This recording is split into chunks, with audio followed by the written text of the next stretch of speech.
তোমাদের জন্য আরেকটি নতুন ক্লাস নিয়ে চলে এসেছি। আজকের আলোচনার বিষয় হচ্ছে হরমোন। চলো ক্লাসটা শুরু করা যাক। হরমোন কথাটি কে প্রথম আবিষ্কার করেন? উত্তরটা হয়ে যাবে 1905 খ্রিস্টাব্দে বিজ্ঞানী বেলিস এবং স্টার্লিং হরমোন কথাটি প্রথম আবিষ্কার করেন। দ্বিতীয় কোশ্চেন, হরমোন কয় প্রকার ও কি কি? উত্তরটা হয়ে যাবে 2 প্রকার, উদ্ভিদ হরমোন ও প্রাণী হরমোন।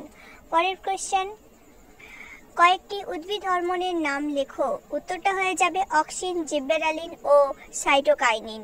পরের প্রশ্ন, 4 নম্বর প্রশ্ন, উদ্ভিদের বৃদ্ধিতে সহায়ক একটি হরমোনের নাম হলো। উত্তরটা হয়ে যাবে অক্সিন। পরের প্রশ্ন, IAA এর পুরো নাম কি? উত্তরটা হয়ে যাবে ইন্ডোল অ্যাসিটিক অ্যাসিড। পরের প্রশ্ন, একটি গুরুত্বপূর্ণ তথ্য রয়েছে, অক্সিনের রাসায়নিক নাম হচ্ছে ইন্ডোল অ্যাসিটিক অ্যাসিড।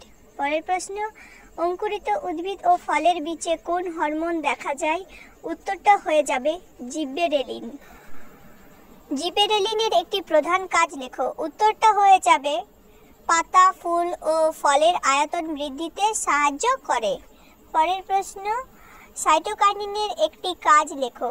উত্তরটা হয়ে যাবে কোষের বৃদ্ধি ও বিভাজনে সাহায্য করে।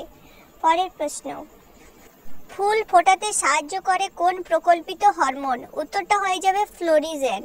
পরের প্রশ্ন, ট্রপিক চলন নিয়ন্ত্রণ করে কোন উদ্ভিদ হরমোন? উত্তরটা হয়ে যাবে অক্সিন। পরের প্রশ্ন, বীজবিহীন ফল তৈরি হওয়ার পদ্ধতিকে কি বলা হয়? উত্তরটা হয়ে যাবে পার্থেনোকার্পি বলা হয়। পরের প্রশ্ন, নাইট্রোজেনবিহীন একটি উদ্ভিদ হরমোনের নাম হলো। উত্তরটা হয়ে যাবে জিব্বেরেলিন। পরের প্রশ্ন, একটি কৃত্রিম উদ্ভিদ হরমোনের নাম হলো ইন্ডোল প্রোপাইনিক অ্যাসিড। পরের প্রশ্ন, ডাবের জলে, টমেটো রসে ও ভুট্টার দানাতে কোন হরমোন পাওয়া যায়? উত্তরটা হয়ে যাবে সাইটোকাইনিন। পরের প্রশ্ন, নিচের কোনটি উদ্ভিদ হরমোন? এই উত্তরটা তোমরা কমেন্ট করে জানাও।